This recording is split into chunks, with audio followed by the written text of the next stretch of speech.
Hello everyone, welcome back to my channel Renusri official. చూసారు కదా, 2 రోజుల నుంచి ఆపకుండా నాన్ స్టాప్ వర్షం పడుతూనే ఉంది. అసలు బయటికి వెళ్ళాలన్నా వెళ్ళకుండా, మనం పనులున్నా చేసుకోరాకుండా ఇలా కంటిన్యూస్గా 2 రోజుల నుంచి అయితే నాన్ స్టాప్ పడుతూనే ఉంది. ఇది బాగానే ఉంది. వర్షాకాలంలో వర్షాలు పడకపోతే ఇంకేం పడతాయి అని అంటారా? అవును, వర్షాకాలంలో వర్షాలే పడతాయి. అలాగే ఆ వర్షాన్ని కూడా ఎంజాయ్ చేస్తూనే ఉంటాం మేము. సో ఇలా వర్షం పడుతున్నప్పుడు ఈరోజు మేము ఎలా గడిపాము, మా ఇంట్లో మేము ఏమేం చేసాము, అసలు ఈరోజు మా ఇంట్లో స్పెషల్ ఏంటి అన్నీ చూసేద్దామా? మరి ఇంకెందుకు late, let's get started.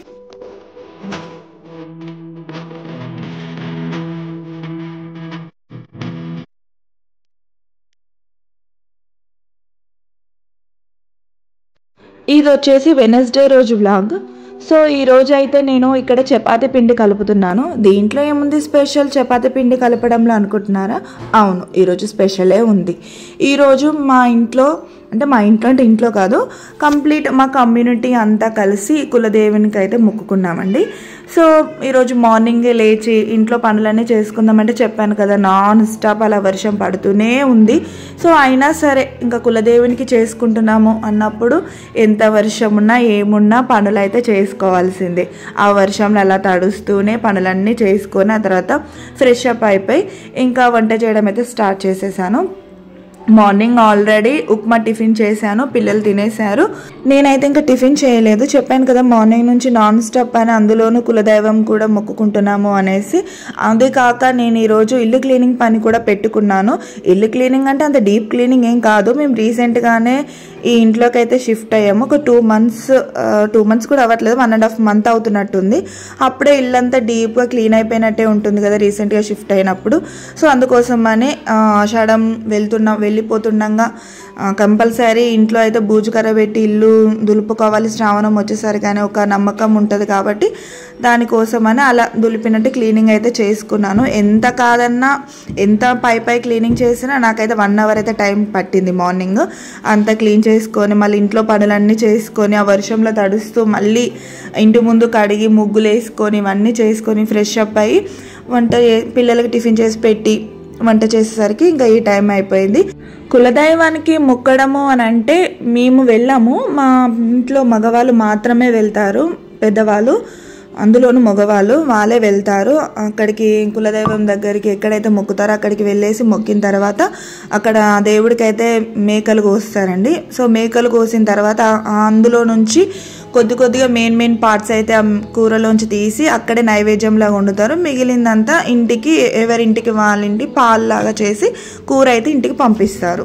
So అలా రకంగా మార్నింగ్ మా హస్బెండ్ ఆల్రెడీ కూర అయితే తీసుకొచ్చి ఇచ్చాడు. ఇంకా నా పని అంతా అయిపోయిన తర్వాత నేను కూరని వండడం అయితే స్టార్ట్ చేశాను. కూర అంటే మటన్ తీసుకొచ్చి ఇచ్చారు. అదైతే నేను అక్కడ పక్కన స్టవ్ మీద ఆల్రెడీ వేసాను. ఆ తర్వాత ఇంకా మటను మళ్ళీ అందులోనూ కులదైవానికి మొక్కుతున్నాము. బయట వర్షం పడుతుంది. సో వేడివేడిగా మంచిగా చపాతీ ఉంటే బాగుంటుంది అనిపించింది. చపాతీ ఏమంత స్పెషల్ అని అనుకుంటున్నారా? నార్మల్గా అయితే చపాతీ అంత స్పెషల్ ఏం కాదు, రెగ్యులర్గా చేసుకుంటాము. బట్ మంచిగా ఆయిల్ వేసి మడత రొట్టెలు చేయడం మాత్రం ఏదైనా స్పెషల్ ఉన్నప్పుడు మాత్రమే చేస్తాను. ఎక్కువ మా ఇంట్లో ఆయిల్ అయితే మేము తినము, చాలా తక్కువే తింటాము.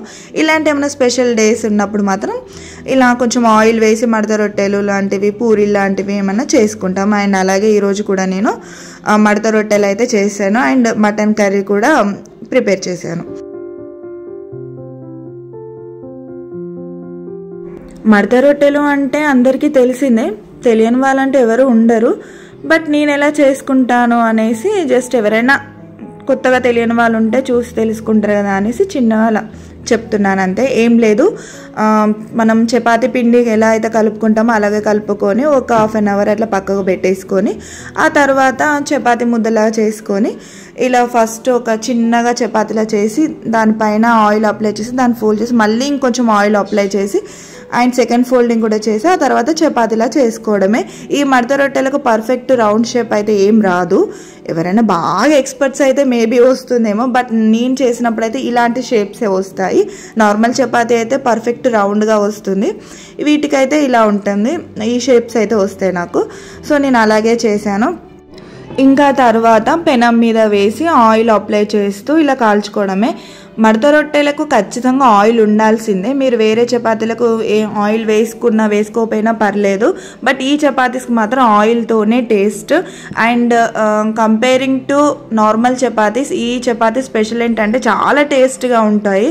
మనం తింటుంటే కూడా ఇలా పొరలుగా వచ్చి కొంచెం ఒక టైప్ ఆఫ్ పరోటా టేస్టే ఉంటుంది, కానీ చాలా చాలా బాగుంటుంది. పరోటా అయితే కొంచెం ఎక్కువ కష్టపడాలి, ఇదైతే ఇంకా ఈజీగా చేసుకోవచ్చు. సో ఇక్కడ నేను ఆల్రెడీ చపాతీలు చేస్తుంటే మా పిల్లలు వచ్చి మాకు ఆకలి వేస్తుంది, ఇంకెంతసేపు లేట్ అవుతుంది పెట్టు అంటే ఇంకా వాళ్ళకి ఫస్ట్ ఒక్కొక్క చపాతీ అయితే పెట్టాను.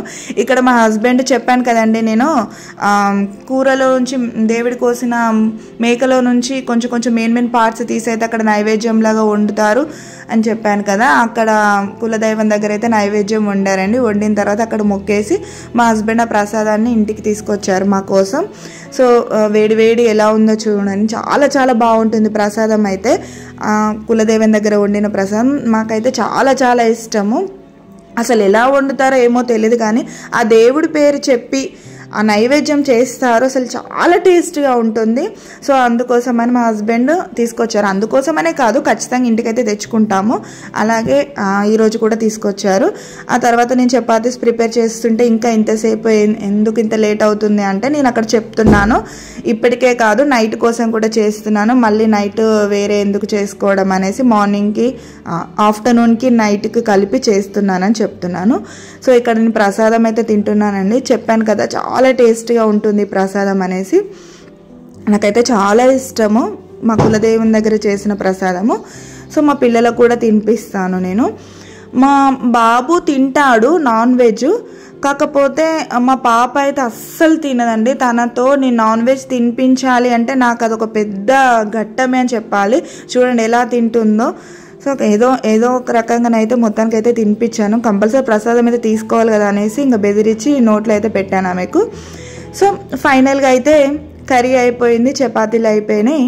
మొత్తానికి సర్వ్ అయితే చేసుకుంటున్నాం అందరం కలిసి కూర్చొని. చెప్పాను కదండి ఇదివరకే మేము నార్మల్ డేస్లోనే అందరం కలిసి తింటాము, ఎప్పుడైనా వీలున్నప్పుడు ఇంకా తినము. బట్ ఇలాంటి స్పెషల్ డేస్ ఉన్నప్పుడు మాత్రము అందరం కలిసే తినడానికి ట్రై చేస్తాము. సో ఈరోజు కూడా అందరం కలిసే తింటున్నాము. నేను ప్లేట్లో 2 చపాతీలు అండ్ మటన్ కర్రీ అండ్ దేవుని ప్రసాదం కూడా వేసుకున్నాను.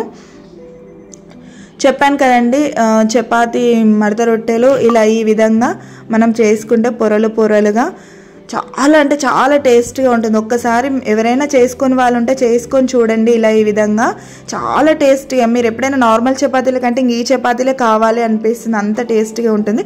బట్ రెగ్యులర్గా ఆయిల్ మనం ఎక్కువ యూజ్ చేయకూడదు కాబట్టి, అంటే తినాలనుకున్న వాళ్ళు తింటారు, ఇంకా మాలాగా ఆయిల్ ఎక్కువ యూజ్ చేయొద్దు అనుకున్న వాళ్ళు ఇంకా నార్మల్ చపాతీస్ చేసుకోవాలి. బట్ తినాలనిపించిన వాళ్ళు మాత్రం ఈ రకంగా చేసుకోవచ్చు. సో నేనైతే చాలా బాగా ఎంజాయ్ చేశాను. యాక్చువల్లీ మటన్ కర్రీ, అఫ్కోర్స్ నేను చేసిన మటన్ కర్రీ ఎప్పుడు ఎవర్ గ్రీన్ చాలా చాలా బాగుంటుంది. నాకు నేనే సెల్ఫ్ డబ్బాని కాదు, నేను నిజంగానే చెప్తున్నాను, చాలా చాలా బాగా చేస్తాను నేనైతే వంటలు. సో ఫైనల్గా అయితే తినేసాము. ఆ తర్వాత బయటికి వెళ్దామని చూసామండి. యాక్చువల్లీ మా పాప బర్త్డే 3 డేస్లో ఉంది. తనకు డ్రెస్ తీసుకుందాం అనుకున్నాము. ఆల్రెడీ ఆన్లైన్లో నేను ఒక డ్రెస్ అయితే ఆర్డర్ పెట్టాను, బట్ అది ఇక్కడ ఇంటికి వచ్చాక చూస్తే అస్సలు బాగాలేదు, దాన్ని రిటర్న్ ఇచ్చేసాను. మళ్ళీ ఆర్డర్ పెడదామంటే ఇంకా టైం సరిపోలేదు. అందుకోసం అని బయటికి వెళ్ళైనా తీసుకుందాము అనేసి చూస్తే 2 డేస్ నుంచి నాన్ స్టాప్ వర్షం పడుతుంది కదండి. సో అందువల్ల బయటికి వెళ్ళడం కూడా కుదరట్లేదు.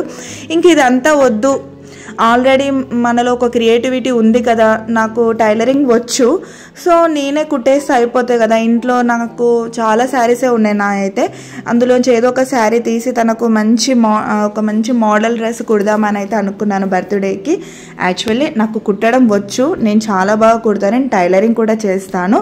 సో అందుకే నేనే కుడదాంలే, మళ్ళీ ఇంకా బయటికి వెళ్ళి తీసుకురావడం ఎందుకు, ఇంకా మనమైతే చేతిలో పని ఎలా నచ్చితే అలా కుట్టొచ్చు కదా అని డిసైడ్ అయిపోయి ఇంకా బయటికి వెళ్ళకుండా నేను ఇంట్లో తనకి కొలతలు తీసేసుకొని ఒక శారీ సెలెక్ట్ చేసి కుట్టడం అయితే స్టార్ట్ చేసేసాను. సో కుట్టడం అంటే ఏదో నాకు వచ్చినట్టు అలా కుట్టడం ఏం కాదు. మా పాప సాధారణంగా ఏవి అంత ఈజీగా మెచ్చదు, ఆమెకు నచ్చినట్టుగానే కుట్టాలి. సో బర్త్డేకి ఎలా వేసుకుంటే బాగుంటుందో ఆ రకంగానే నా లోపల ఉన్న క్రియేటివిటీని మొత్తం బయటికి తీసి మరి ఒక డ్రెస్ని అయితే స్టిచ్ చేశాను. సో నేను ఎలా స్టిచ్ చేశాను, అసలు ఏ మోడల్ డ్రెస్ ఏంటి అనేది మీకు నేను తర్వాత వీడియోలో చూపిస్తాను. అప్పటి వరకు ఇది సస్పెన్స్గానే ఉంచుతాను. సో ఇలా ఈ రకంగా కటింగ్ అయితే చేసుకొని మా పాప కోసము డ్రెస్ స్టిచ్చింగ్ అయితే స్టార్ట్ చేసేసాను. కంప్లీట్ స్టిచ్చింగ్ అయితే ఈరోజే అయిపోలేదు, అప్పటికే చాలా లేట్ అయిపోయింది అండ్ నేను కూడా చాలా టైర్డ్ అయిపోయాను. ఈ రోజైతే నేను కట్ చేశాను అండ్ సగం వరకే కుట్టాను, మిగిలిన సగం రేపు కుడదాంలే అనేసి ఇంకా పక్కకు పెట్టేశాను. సో ఫైనల్గా ఆమెకి నేను ఎలా కుట్టాను, ఏ టైప్ డిజైన్ పెట్టి కుట్టాను, డిజైన్ అంటే మరీ అంత హెవీ డిజైన్ ఏం కాదు, పర్లేదు తన బర్త్డే రోజు తను వేసుకోవడానికి వీలుగా ఉండే డ్రెస్ని కుట్టాను. యాక్చువల్ ఇప్పుడే చూపించేదాన్ని, చెప్పాను కదా కంప్లీట్ అవ్వలేదు. అఫ్కోర్స్ కంప్లీట్ అయిన తర్వాత కూడా వీడియో తీసి చూపించేదాన్ని, కానీ ఎంతైనా తన బర్త్డే రోజు వేసుకొని చూపిస్తేనే కదా తనకు కూడా హ్యాపీ ఉంటుంది, లేదంటే ముందే చూపించావనేసి నాతో గొడవ పెట్టుకుంటుంది. అందుకోసమని తన బర్త్డే రోజే తనకు వేసి ఎలా ఉంది ఏంటి అనేసి చూపిద్దాము అని ఇంకా నేను ఇప్పుడు చూపించట్లేదు అంతే. సో దట్స్ ఇట్, ఈ రోజుకైతే ఇంతే. మీకు కనుక ఈ వీడియో నచ్చినట్టయితే లైక్ చేయండి, షేర్ చేయండి, సబ్స్క్రైబ్ చేసుకోండి. మరో మంచి వీడియోతో మీ ముందుకు వస్తాను. Until then bye.